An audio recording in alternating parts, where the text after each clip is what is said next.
Dreamscape presents Stay With Me by Jules Bennett, narrated by Eldridge.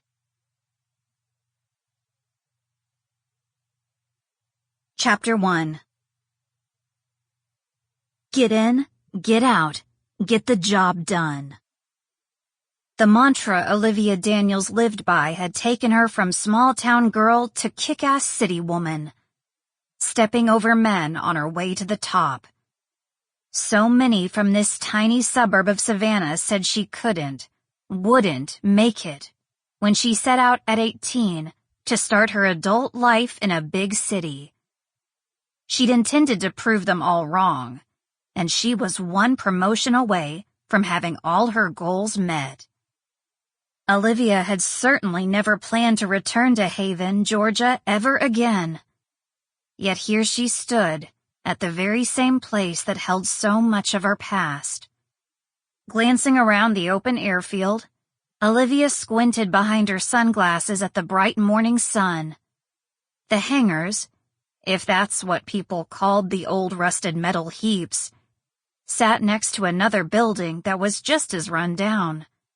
The main building had mostly been wasted space, save for the small room her father had used as his office. With no paved lot and barely a functional sidewalk connecting the main building to the first hangar, it was clear this place could use a fresh start, or a wrecking ball. Gutters dangled precariously. The office roof looked as if it were made of sandpaper versus shingles, and the windows were so grimy, it was unlikely anyone had seen in or out of them in the past decade.